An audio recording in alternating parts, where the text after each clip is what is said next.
In the span of 48 hours, the silver market did something that is supposed to be impossible in a modern, liquid, tightly arbitraged system.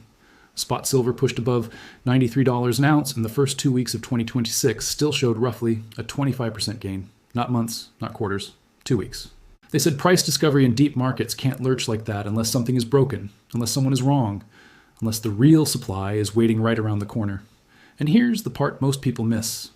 When a move like this appears on your screen, the institutions already know why it's happening. They've already seen the flows. They've already read the exchange notices. They've already tracked the vault inventory. You're watching the shadow on the wall while they're standing next to the object casting it. Because silver is not just a chart. Silver is a physical substance that has to be dug up, refined, shipped, insured, stored, and delivered in specific forms. Bars with serial numbers, assay stamps, specific weights, specific rules. And when the physical side tightens, the paper side can look perfectly normal right up until the moment it doesn't. What I'm about to lay out isn't hype. It's the plumbing, the real mechanics. And once you recognize the pattern, you can't unsee it. Welcome to Overnight Ledger. This is where we decode what matters before it becomes a headline, by reading the data that moves us underneath the talking points. If you like analysis that treats numbers like evidence instead of decoration, you're in the right place. And if you've been listening for a while, you know the routine. Settle in like you're hearing it from that wise elder who doesn't raise his voice, because the facts do the shouting. Drop a comment with where you're watching from, because this market isn't moving in a vacuum. Now, let's reconstruct what actually happened and why this move didn't come out of nowhere. In early January 2026, silver didn't just drift higher, it vaulted. At the same time, flows into silver-linked vehicles accelerated. One number tells you more than a dozen opinions. Retail buying into silver-linked ETFs reached $921.8 million in a single month, and one widely watched silver vehicle logged 169 straight days of positive inflows. And when absorption is persistent, the question becomes simple.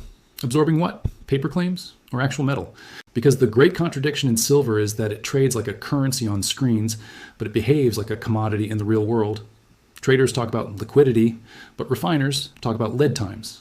Analysts talk about above-ground supply, but vault operators talk about what is unencumbered, what is pledged, what is deliverable, and what is already spoken for. At the end of January 2026, London Vault data showed roughly 27,729 tons of silver held in LBMA-reported vaults, valued around $92 billion. The month-over-month change looked small on paper, down about 0.3%.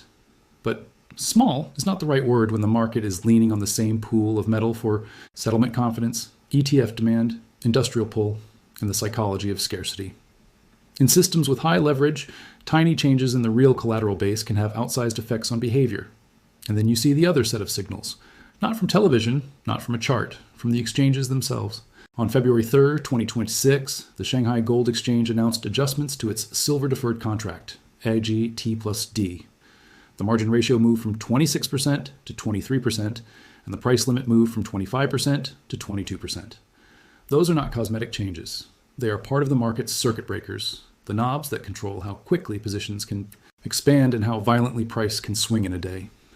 When exchanges adjust those knobs, they are responding to stress. Sometimes the stress is volatility. Sometimes it's positioning. Sometimes it's the fear that a cascade could happen if the wrong side can't post collateral fast enough. But whatever the reason, the message is the same. The people running the venue are not assuming normal conditions. Now pause right there, because that is the opening of the mystery. On one side, price is exploding upward, as if silver is suddenly rare. On the other side, the world is full of silver in theory, and the trading infrastructure exists to create infinite paper exposure. If everything is fine, why do we see relentless ETF inflows, tightening physical narratives, and exchanges actively tweaking risk controls? That contradiction is the crack in the system. And history shows that cracks in metals markets do not stay small. To understand why, you have to step back and look at the hidden pattern, the repeating playbook that shows up whenever physical demand begins to dictate terms to paper pricing. In 1980, silver became the stage for an infamous episode. A market that had been treated like a tradable line on a screen suddenly reminded everyone it was a finite substance. Concentrated buying, tight deliverable supply, and rising leverage drove prices sharply higher. The result wasn't a gentle return to normal. The result was a violent policy response, margin changes, and forced selling that crushed price and rewired the rules. In 2011, silver ran again. The price surged toward $50 an ounce, and the story on the surface was inflation fear and monetary chaos. But the mechanism underneath was familiar. Heavy speculative participation, rapid price, acceleration, and then exchange actions that raised the cost of holding leveraged positions. The result was another sharp reversal, not because the metal stopped being useful, but because the paper structure could not tolerate the speed of the move. In 2020 and 2021, something different happened. The world watched supply chains seize up, industrial demand whip around, and retail flows flood into. Vehicles that promised metal exposure. Premiums in physical products diverged from the paper price in ways that confused anyone who assumed the screen price was the whole truth. And that's when a new idea spread, that the paper market and the physical market can decouple, and when they do, the chart becomes a lagging indicator. Now in 2026, the ingredients rhyme again: rapid repricing, persistent flows, exchange rule changes, and physical inventory metrics that don't scream collapse but whisper constraint. Here's the key point. The silver market doesn't need to run out of silver to break. It only needs to run out of silver that is readily deliverable at the price the paper market implies. That's a much smaller number. That's the difference between total above-ground metal and the metal that can actually show up in the right form, in the right place, at the right time, without someone else already having a claim on it. This is where the overnight metal shift begins, not as a headline, as a physical demand problem, because physical demand in metals is not a single demand. It's a stack of demands that don't always show up in the same places.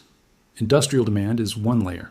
Silver is used in electronics, solar panels, medical applications, and a long list of components where substitution is not trivial. Even when prices rise, manufacturers often keep buying because redesigning products costs more than paying a higher input price in the short run. Investment demand is another layer. It is reflexive. When price rises, interest rises. But when price rises because availability is tightening, investment demand doesn't just follow, it amplifies. And then there's the most important layer: demand for settlement confidence, the demand that comes from the need for the system to keep working. When a market is built on the assumption that paper claims can be converted to metal without friction, the system depends on that being true often enough that participants keep believing it. That's why the institutions matter, not because they know the future, but because they manage the pathways through which demand becomes pressure. One of the most visible pathways is the big silver ETF complex.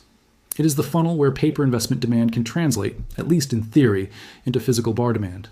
One widely watched trust holds just over 15,636 metric tons of silver, or about 502,712,763 ounces. Those are not imaginary numbers. Now, think about what it means when a vehicle like that is experiencing persistent inflows day after day. On paper, it looks like a line of net creations. In the real world, it can mean authorized participants sourcing bars, moving inventory, and shifting the burden onto the physical ecosystem.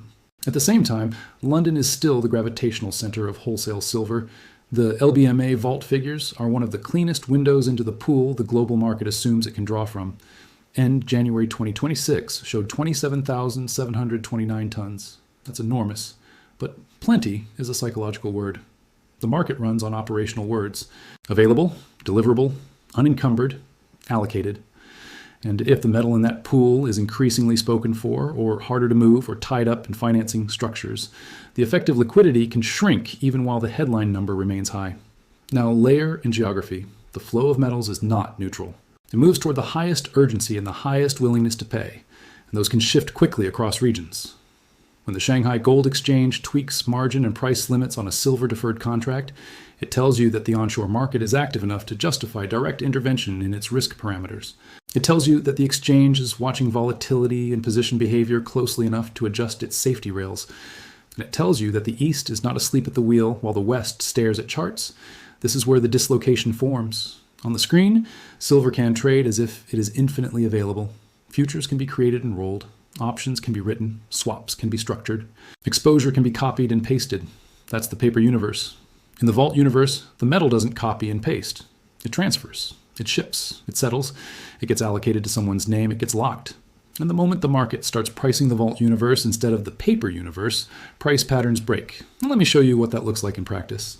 When physical tightness begins to matter, you see premiums and spreads behave strangely. You see delays. You see dealers quoting a call for availability instead of a clean bid-ask. You see lease rates and borrowing costs shift. You see a widening gap between what a futures contract implies and what a large bar actually costs to source and size. Even without quoting every micrometric, you can detect the shift through the actions of the institutions. And in that transition, the contradictions get louder because the paper market wants to smooth volatility. It wants to net positions. It wants to clear. It wants to keep the game going. The physical market doesn't care about smoothness. It cares about inventory and delivery. So when the paper market says, nothing to see here, and the physical pathways say, we are getting tighter, you have a dislocation. The clearest evidence of that dislocation is not a single headline. It is the alignment of numbers that normally don't move together. Start with the demand absorption number. $921.8 million in a month into silver-linked ETFs is not a footnote. It is a direct pressure on the system's ability to meet investment demand without stirring physical stress. Add the persistence. 169 straight days of positive inflows is not a flash. It is a steady siphon. Add the vault window. 27,729 tons in London at end January, down month over month, valued near $92 billion. That is the pool the market watches, whether it admits it or not. Add the exchange action.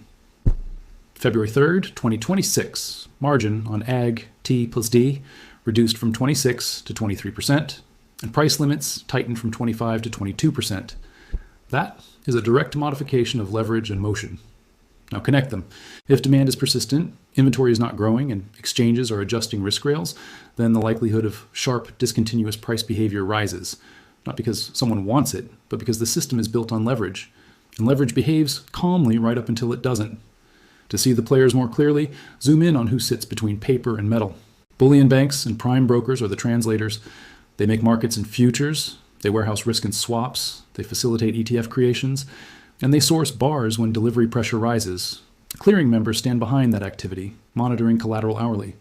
Exchanges sit above them, watching position concentration, daily volatility, and the probability that a move becomes disorderly. This is why margin and limit changes matter so much. A margin setting is not just a percentage. It is the price of leverage. Raise it, and you force traders to shrink. Lower it, and you let positions expand, but you also accept more motion. Either way, it is an admission that the default settings no longer match conditions. In metals, those settings are often adjusted right when the crowd thinks the move is obvious, because that's when leverage is highest. Now, add the paper settlement layer. Futures contracts are designed so participants never need metal. They roll, they offset, they net out. That's the efficiency of the system. But that efficiency is also a blind spot. If too many participants decide that they want the option of delivery, the system has to prove it can translate paper into bars. The moment participants doubt that translation, the price you see on the screen becomes a reference point, not a guarantee. This is where the dislocation can show up as a simple question. Can the market deliver without paying up? If the answer is yes, spreads stay tame and the chart remains smooth. If the answer becomes not easily, you see pressure migrate into odd places. You can see it in the difference between buying a claim and buying a bar. You can see it in delivery timelines. You can see it in how aggressively dealers hedge. You can see it in regional behavior, where one hub quotes plenty while another hub quietly rations. And that brings us to the East-West tension. Western markets often price metals through futures and London wholesale liquidity. Eastern markets often express demand through physical intake and exchange mechanisms that are closer to fabrication and end use. When those two worlds align, the market feels calm. When they diverge, you can get a situation where the paper price is cheap relative to the urgency of physical demand, and the only way the system resolves it is through repricing. So what does this mean going forward? Historically, when metals enter a regime where physical tightness starts to assert itself, one of three broad outcomes tends to follow. The conservative outcome is that the paper market reasserts control. Exchanges tighten leverage. Volatility cools. Some speculative demand exits. Prices stabilize. And physical tightness eases as higher prices incentivize supply responses over time. In that scenario, the system absorbs the stress through time. The moderate outcome is a rolling dislocation. Prices remain elevated, but the more important change is that spreads, premiums, and settlement behavior stay abnormal. The market continues functioning, but it functions differently. Participants begin to price in friction as normal. The aggressive outcome is a visible fracture, a period where paper pricing and physical availability diverge enough that the market is forced to acknowledge it.